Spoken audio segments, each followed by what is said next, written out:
Bonjour, je vais voir ici donc en GAP, hein, je travaille en GAP, c'est-à-dire en géométrie analytique dans le plan, la tangente issue d'un point, la tangente issue d'un point, à une circonférence.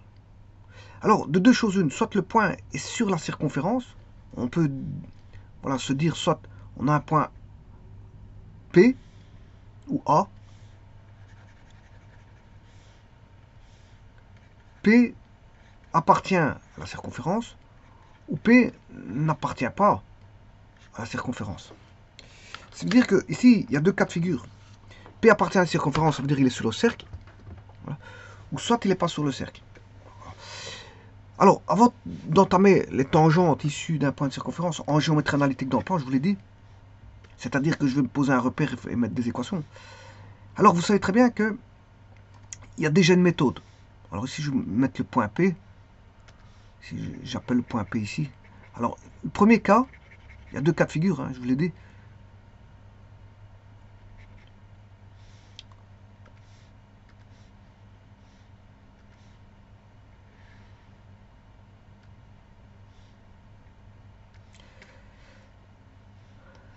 Je vais mettre le point P sur la circonférence. C. Voilà, ça c'est le point P. Il est là. La circonférence, elle est là. Qu'est-ce que je vais faire? La tangente est perpendiculaire au segment OP. Il est perpendiculaire au segment OP. Donc s'il est perpendiculaire au segment OP, la distance OP constitue un rayon. OP constitue un rayon. Alors OP, je vais le mettre en couleur. OP, vous avez compris que c'est ceci.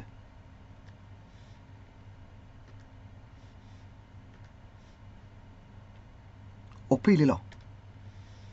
C'est le segment qui va de P, ici, à l'origine, enfin, alors, au centre du cercle. Au centre du cercle, OP. Donc ça constitue un rayon. Alors OP égale R, donc OP de OP en géométrie analytique dans le plan. J'ai bien dit en géométrie analytique dans le plan. Qu'est-ce qu'on fait? Ben, OP, on connaît son coefficient angulaire. On connaît le coefficient angulaire de OP.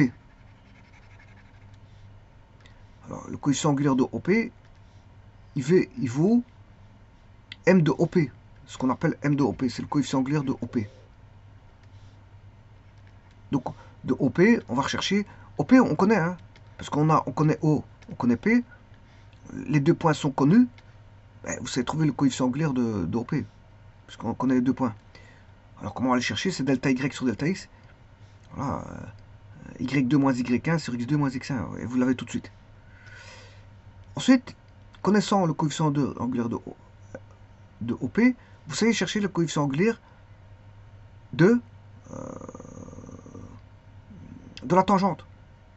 Alors, comment? Ben, la tangente est perpendiculaire à OP, donc vous avez pratiqué tout simplement l'opposé de l'inverse au niveau du MOP. Donc MT voudra quoi? L'opposé de l'inverse de MOP.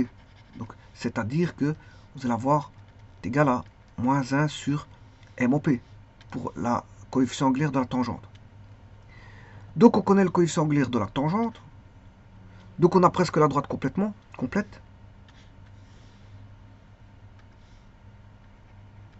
Alors ça c'est pourquoi? Parce que la tangente est perpendiculaire à OP. Car la tangente est perpendiculaire à OP.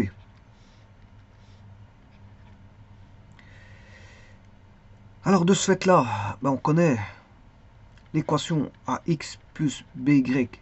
Il reste à déterminer le C, égale 0. A est connu, B est connu, du fait que le coefficient angulaire M, un coefficient angulaire c'est moins A sur B, mais il est connu parce que je le déduis de OP.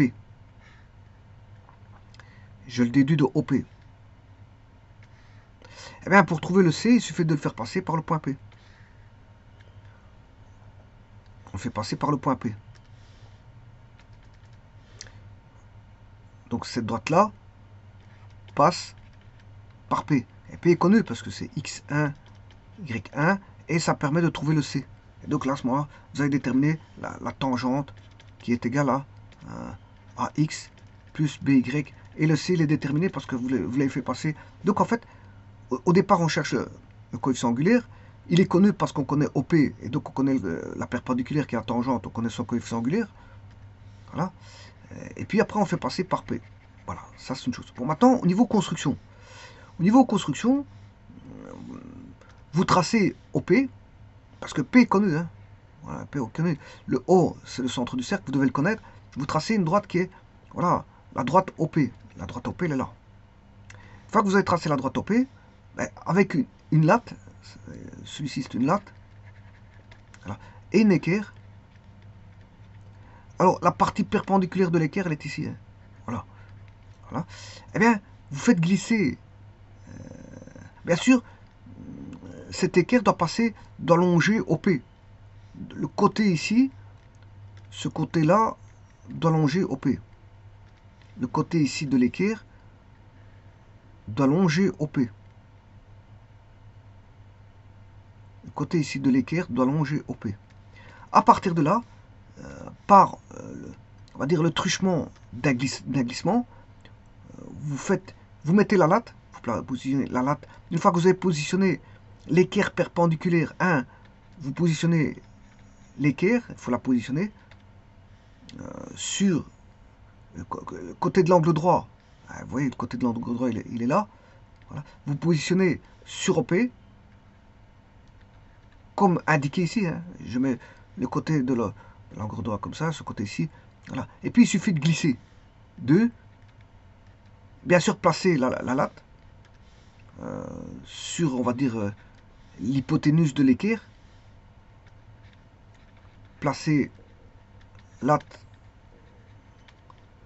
sur l'hypoténuse de l'équerre. Hypoténuse de l'équerre. Fois que la latte, ça c'est l'opération numéro 2. Donc 1, vous passez l'équerre sur la droite du rayon, OP. Bien sûr, P étant connu, O étant connu. Ce sont des données. Hein. Le placement des points 1 sur la circonférence 1, c'est le centre du cercle. Vous tracez cette droite-là. Vous placez l'équerre, vous apposez l'équerre sur cette droite-là. Du moins, le côté perpendiculaire. Et l'hypoténuse, vous y placez une latte. Voilà. Une fois que vous avez placé cette latte-là, vous faites un glissement. 3. Vous glissez l'équerre en maintenant la latte fixe. Et là, une fois que vous glissez cette équerre-là, à un moment donné, vous allez rencontrer une des cathètes. C'est celle-ci. La cathète, on va dire que ça, c'est le point 1, point 2 et point 3. Ben, ici, vous faites une translation, vous allez avoir 1', 3' et 2'. Il s'agit d'une translation. On effectue une translation. Et la translation, c'est pour aller rechercher le point P. Parce qu'on sait, voilà, il faut aller. Au départ, on a placé le point 2, il est placé n'importe où. Hein. Voilà, il aurait pu être ici. Vous dit où vous placez votre équerre où vous voulez. Donc le 2, il aurait pu être ici, voire ici. Voilà, une fois que vous avez mis votre latte, après vous descendez. Mais il faut bien sûr que votre latte puisse atteindre le point P, parce que s'il ne l'atteint pas, vous avez placé votre latte trop haut, voire trop bas. Donc vous placez au bon endroit pour que quand vous glissez, vous puissiez atteindre le point P. Voilà. Et puis quand vous glissez l'équerre, afin d'atteindre le point P, là à ce moment vous tracez. Vous avez ici, vous êtes arrivé ici. Voilà. Vous glissez, hein, voilà. Vous glissez l'équerre, tac, tac, tac, tac. Voilà, jusqu'à arriver ici. Vous la glissez. Comme ça. Et arrivé là, vous avez votre tangente. Alors, glisser, il ne faut pas oublier qu'il y a la latte. Hein. C'est-à-dire que vous glissez vers la direction donnée par la latte. C'est la latte qui qui fixe la direction. Hein. Vous avez une direction fixée par la latte. Et puis, bon, vous glissez l'équerre. Hein, ce côté-ci de l'équerre, ben, il va faire une translation comme ceci. Voilà. Alors, bien sûr, ce côté-là. Alors, l'autre, le côté 1-2, ben, ce sera quand il va arriver en P, ici, le côté de l'équerre ici, quand il va arriver en P, ben, vous arrêtez et vous tracez. Et quand vous tracez, vous avez ce qu'on appelle la tangente. Vous avez la tangente ici. Bon. Ça, c'est une chose. Donc, c'est un point issu. On a un point issu de la tangente ici. Un point issu du cercle. Le point, il est adossé au cercle. Maintenant, on a un deuxième cas de figure. Alors, ce deuxième cas de figure, il est ici. Cette fois-ci, le point, il n'est plus sur le cercle. Voilà. Donc, il y a une inconnue, c'est le point sur le cercle. Où est-il? Bon, le cercle est connu, hein. Le centre du cercle est connu. Alors, comment faire ça? Là, il faudra manœuvrer sur deux choses. Sur deux choses. Tout d'abord, on ne sait pas où est le C, le point de contact. Il faut rechercher le point de contact. Voilà. Donc, il faudra manœuvrer avec une direction. On ne sait pas si la direction est comme ça, de l'équerre, voire comme ça. Et justement, c'est en allant rechercher le point P, voilà, si vous mettez l'équerre de la sorte, voilà, et vous faites glisser l'équerre, voilà, ici dans ce cas-ci, l'équerre, elle est là. Donc 1, 2, 3, vous la voyez cette équerre. L'équerre, elle est là. Alors, vous positionnez la latte dans une certaine direction qu'il faudra modifier par après en rotation. Parce que on n'a pas la bonne direction. Le tout, c'est que quand on va tracer cette droite-là, hein, on va faire glisser, voilà, et je vais descendre pour essayer d'avoir un point de contact. Voilà. Mais il faut qu'il touche le point P. Voilà. Donc ici, dans ce cas-ci, bon, c'est pas bon. Parce que vous voyez que si j'ai un point de contact, il ne touche pas le point P. Donc, ce qui veut dire que je remodifie le tout.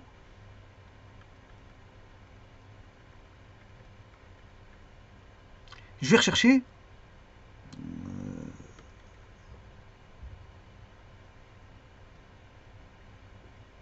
une deuxième direction. Bon, le P, il est toujours là. Le P est toujours ici. Donc, ça veut dire que vous allez décaler un tout petit peu. Vous allez faire par essai. À chaque fois par essai. On va faire un deuxième essai. Cette fois-ci, voilà, je vais redescendre pas trop. Voilà. Donc, si je mets la latte comme ceci, je repositionne ma latte.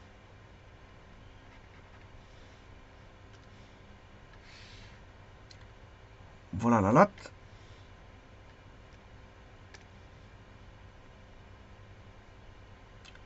Là, ça veut dire que j'ai redescendu un tout petit peu le rayon. C'est-à-dire que si je mets une équerre, l'équerre va se positionner plus ou moins. Donc on va dire ça. Voilà, je remets mon équerre. L'angle droit est ici. Et vous voyez que j'ai changé un petit peu en modifiant la direction de l'hypoténuse via la latte, comme ceci. L'angle droit se trouve comme ceci maintenant. Voilà. Alors vous faites le glissement de l'équerre. Donc supposons que l'équerre il est là. Vous faites les glissements jusqu'à avoir P. Et là vous voyez que vous n'atteindrez jamais P. Parce que le P, vous ne toucherez pas. Donc ce qui veut dire que là, il faudra faire encore une modification de la direction. Donc il est entre les deux directions. Donc on va remettre la latte correctement. Et essayer d'avoir, voilà, la latte comme ceci. Voilà. Et si je vais effacer je vais remettre la nouvelle position de latte.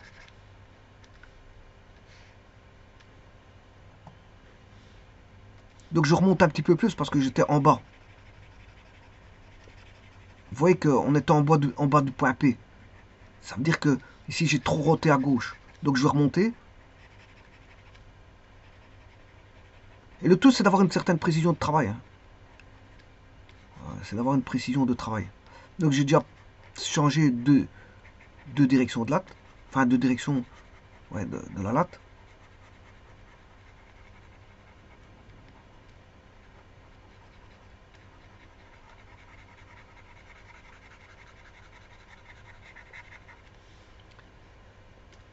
Donc je prends une nouvelle direction. Voici. De la latte. J'ai remonté un petit peu ma latte. Hein. Je l'ai roté un petit peu. Au départ, elle était trop grosse rotation vers le bas. Ici, je remonte un peu plus vers le haut. Voilà. Je l'ai remonté hein, par rapport à la position que j'avais auparavant. J'ai remonté. Bon, maintenant, j'ai une nouvelle direction d'équerre, voilà, qui est comme ceci.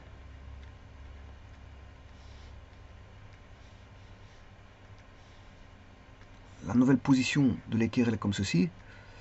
Et là, il faudrait descendre pour avoir un point de tangence. Mais là, vous voyez que c'est trop bas. Donc, c'est pour ça qu'il faut aller chercher le bon point. Bon point. Donc, il faut pouvoir situer ce point. Voilà. Et donc, en effectuant ce travail-là, à un moment donné, ben, vous allez avoir un point de contact. Un seul point de contact. Et c'est comme ça qu'on manœuvre. Donc, il faut manœuvrer. Il faut faire de la manœuvre.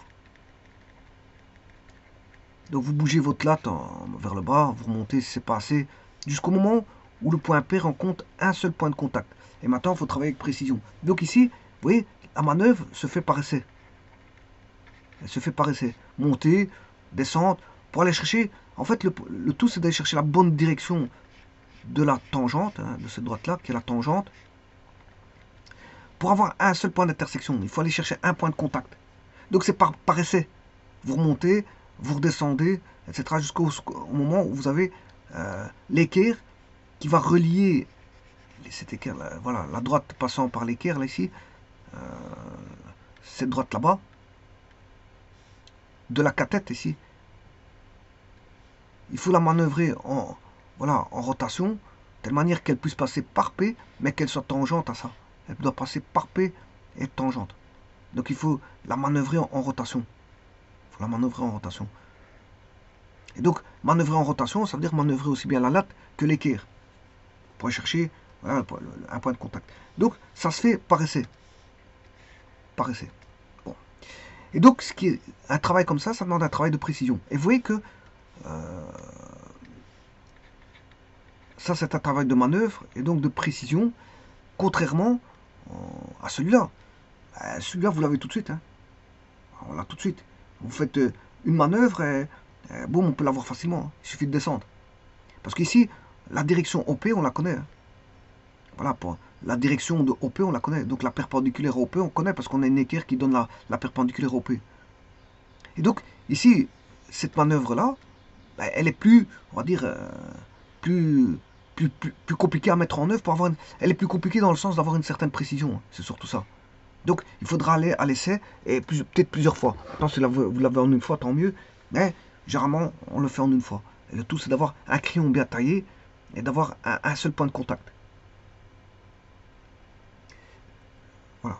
Maintenant, les constructions, vous pouvez les effacer par après. Donc, c'est pour ça que les constructions, on fait toujours en très fin pour pouvoir les effacer facilement. Et après, quand vous avez terminé votre travail, ben, vous tracez tout en plus gros traits. Donc, il y a des crayons numéro 1, 2, 3, etc. 0, 1, 2, 3, 4, etc. 5. Il y a numérotation qui permettent de voir, enfin, qui permettent de... On a des crayons gras, plus gras, moins gras, etc. Certains servent à la construction, d'autres à des choses grossières, à du travail grossier, d'autres permettent la mise en place, et donc l'effacement est plus difficile.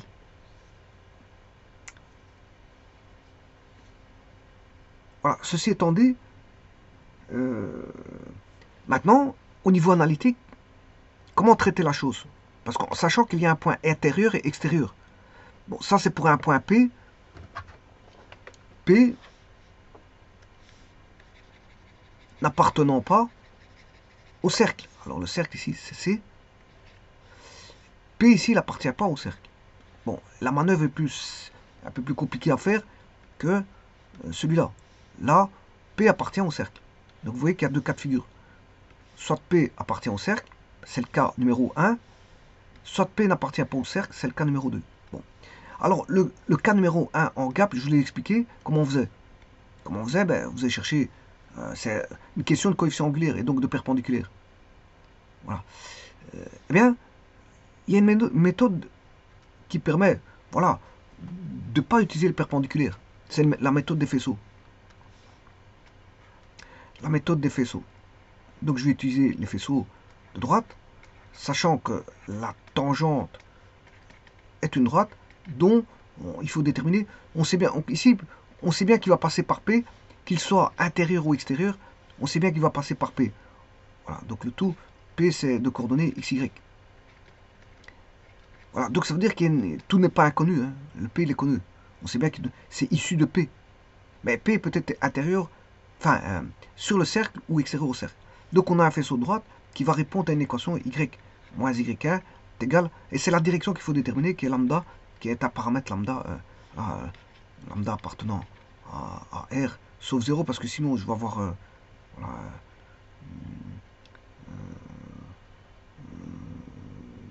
on pourrait avoir y égale 0,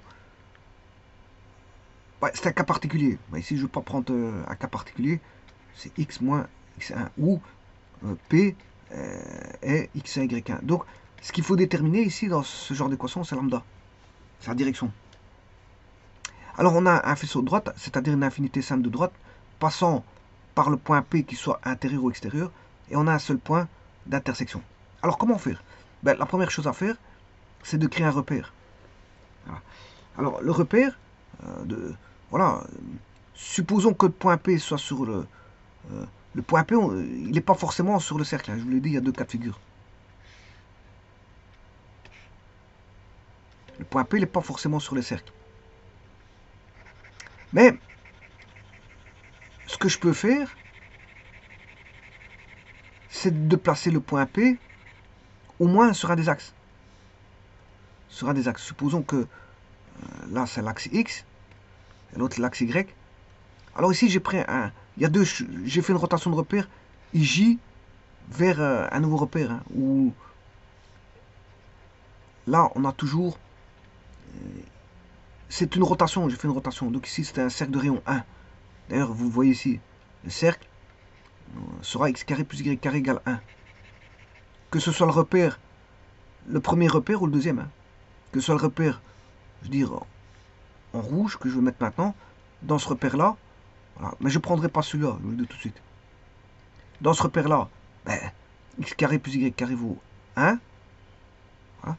Et dans le repère là-bas, que c'est mon repère de travail. Alors comment je l'ai choisi celui-là? Ben, je le choisis de telle manière à ce que justement, ben, l'axe des x il passe par P. Donc j'aurai, si vous voulez, x P0. x1, 0 ou P0, peu importe, si je l'appelais P. Donc en x il vaudra P, et en y il vaut 0. C'est une valeur, P est une valeur. P est une valeur. Donc je positionne mon repère de telle manière à ce qu'il passe par le P, et j'élimine une coordonnée qui est Y. Hein. J'ai plus d'Y, c'est par voie de facilité. Donc vous voyez que l'équation du cercle, que ce soit dans le repère rouge ou une rotation que je fais dans le repère bleu, ben, l'équation du cercle c'est toujours ça. Et le P dans le repère bleu, ben, il vaut P0. Dans le repère bleu. Hein. Parce que dans le repère rouge, il voudrait x1, y1. x1, y1. Et alors on sait chercher le cosinus parce que ça devient la trigonométrie. Je vais chercher un angle, je sais trouver x1, y1 par rapport à sa direction. Voilà. Donc ici on connaît que P est la circonférence du cercle. Voilà. Et P, ben, P peut être sur le cercle ou à l'extérieur du cercle. Je vous ai dit qu'il y a deux cas de figure. Il y a, dans les traitements des tangentes, il y en a un qui est facile. Bon, on va chercher tout simplement le rayon.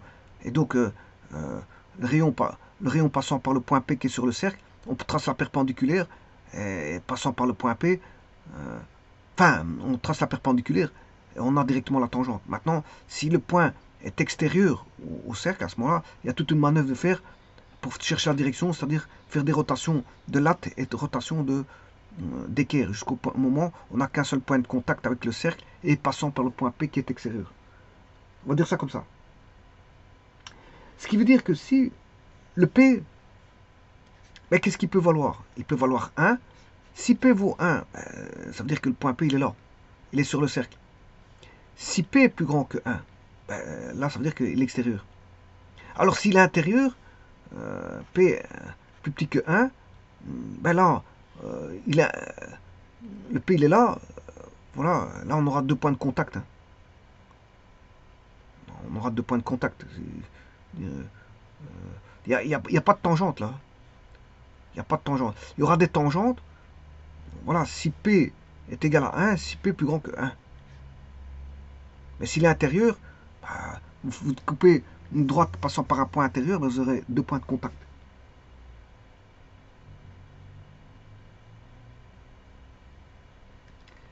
Voilà, donc on a 2 cas de figure. Et alors on peut les traiter par P plus grand ou égal à 1. Voilà la condition pour avoir une tangente. C'est P plus grand ou égal à 1. Et donc on a tout. Maintenant, il y a juste un petit truc. Je vais formaliser l'infinité de droite passant par P, qui est le faisceau que voici. Un faisceau, je vous ai dit que c'était une équation là. Mais on connaît le point P, puisque c'est P, dans mon repère, il vaut P0. Il suffit de remplacer par P0.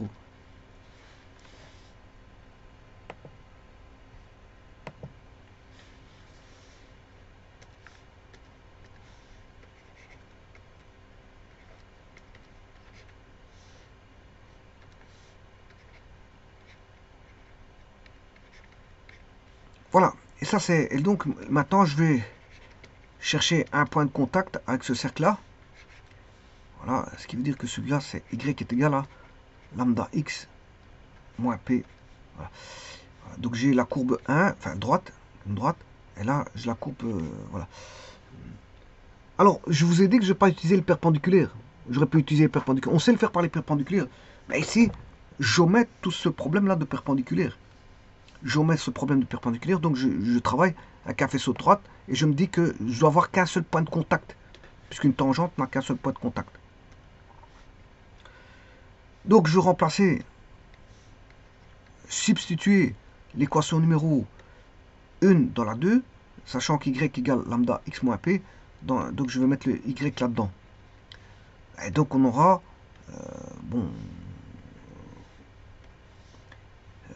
y c'est lambda x moins p au carré est égal au rayon, qui était, rayon vaut 1, donc ça fait 1. Donc on aura x carré plus lambda carré x moins p au carré est égal à 1, ce qui fait x carré plus lambda carré x carré moins 2xp plus p carré égale 1. On aura 1 plus lambda carré x carré moins 2 lambda p x plus p carré moins 1 égale 0. Voilà, et là j'ai l'équation de, voilà, qui réunit les deux courbes. Et donc il me faut un seul point d'intersection. Donc le réalisant doit valoir 0, parce que c'est une équation du second degré, ρ doit valoir 0. Donc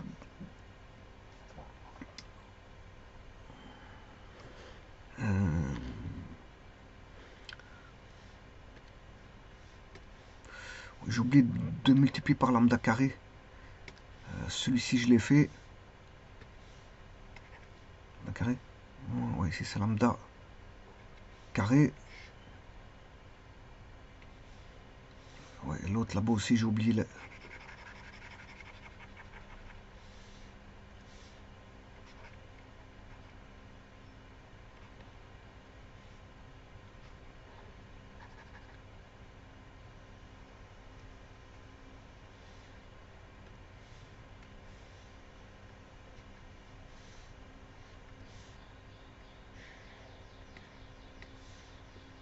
Alors attention à ces équations-là parce qu'on se trompe souvent. Hein. Il faut être très vigilant dans ce genre d'équations parce que les erreurs sont vite les bienvenues. Hein. Parce qu'il y a tellement de têtes. Ici, ça va, ici ça va court, mais parfois ça ramène tellement de termes que ça devient du calcul, voilà, algébrique et il ne faut pas se tromper.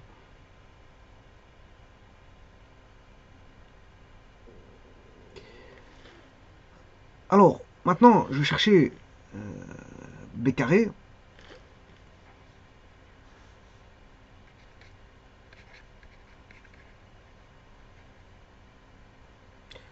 Moins 4 fois A fois C. Alors je divise tout par 4.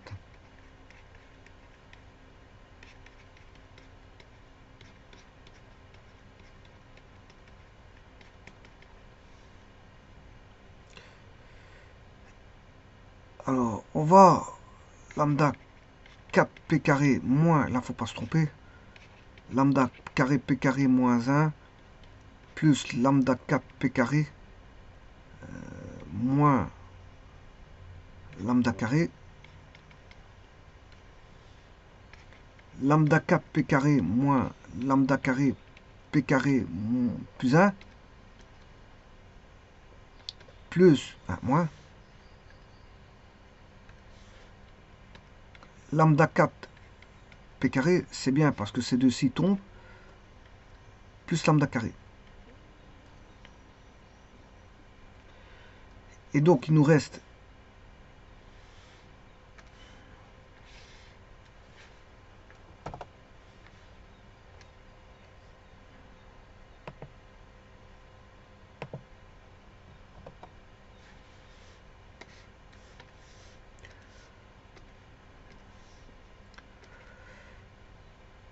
moins lambda p carré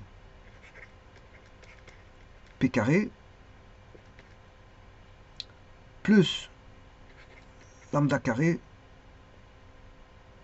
plus 1 égale 0.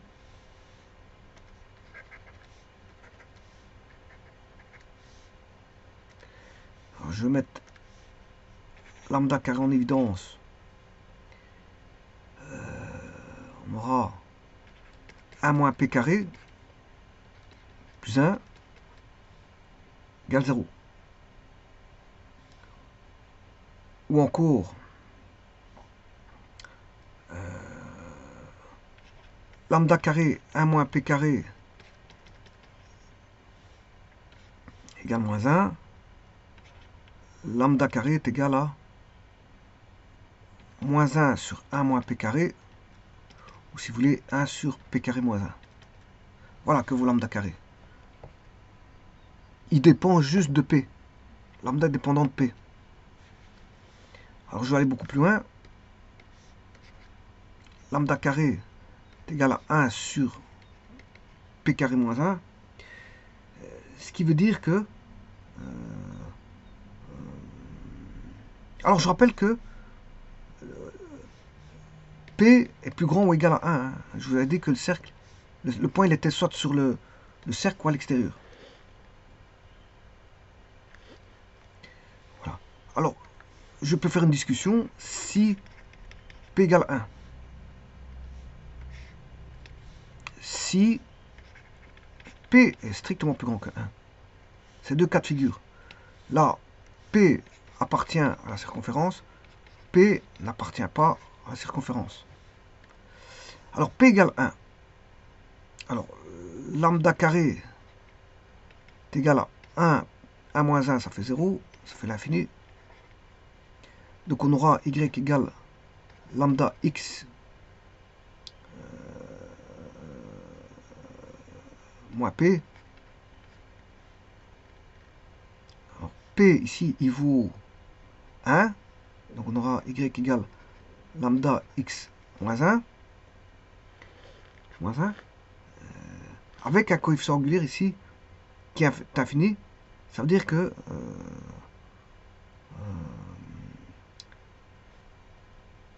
alors, tangente horizontale, c'est comme ceci. Ça veut dire qu'on a une tangente verticale. On a une tangente verticale. Tangente horizontale, coefficient angulaire, il vaut 0 pour la tangente horizontale. Tangente verticale, coefficient angulaire, il vaut l'infini. Donc ça veut dire ici, ben, on a x égale constante. C'est x égale constante. Et ce x égale constante, alors j'aurais pu l'écrire autrement. Je peux l'écrire. Alors celui-ci, je vais le traiter ailleurs, hein, parce que j'ai plus de place. J'ai plus de place ici, donc je vais le traiter ailleurs.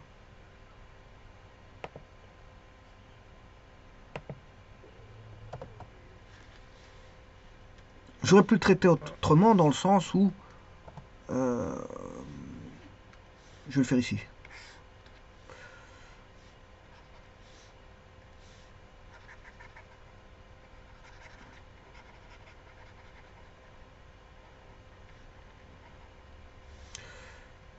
Dans le sens où j'aurais pu dire que y sur lambda, y sur lambda est égal à x moins 1.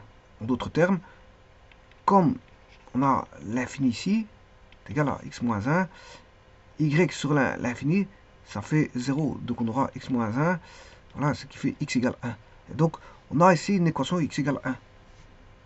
Voilà, donc, alors x égale 1, si je vais dans le repère, la tangente, je rappelle que je prends le repère en bleu, hein, et x égale 1, la tangente elle est là. Voilà, ça c'est x égale 1.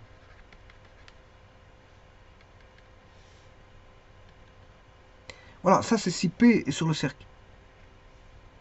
Et ce sera x égale 1, la tangente.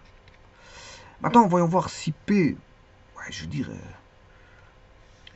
est à l'extérieur, c'est-à-dire P plus grand que 1. Lambda carré est égal à 1 sur P carré moins 1. Et donc là, on va retrouver deux valeurs de lambda qui vaut plus ou moins 1 sur racine carrée de P carré moins 1. Ce qui veut dire que là, les tangentes, on aura deux tangentes symétriquement disposées par rapport à, on va dire, au P. C'est-à-dire qu'on aura y est égal à y moins 0. Je rappelle que le point P, c'est P en x et y en 0, égale lambda, mais lambda ici, c'est 1 sur P carré moins 1. P étant plus grand que 1, il n'y a pas de problème. X moins P. Et la seconde, ça c'est la tangente numéro 1. Et la tangente numéro 2, y moins 0 est égal à 1 sur racine carrée de P carré moins 1, X moins P avec un moins. Donc là, ce sera avec un plus. Ce qui veut dire qu'on aura, voilà, deux tangentes symétriquement disposées par rapport à OP. Alors OP, il est ici.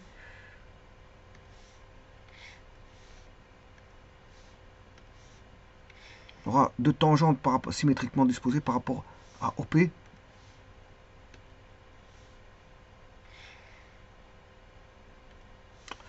Un instant parce que j'ai complètement raté mon à droite.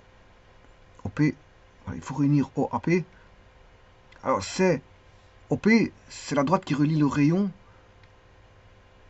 enfin qui passe, qui fait voilà, il fait un diamètre et il fait un rayon. C'est le rayon OP.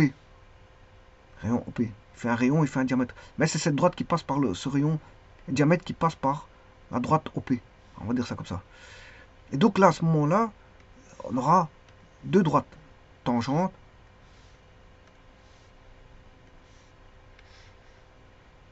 Là, une comme ceci. Et une autre comme ça. Et donc elles seront symétriquement disposées par rapport à OP. Voilà, tangente 1 et tangente 2.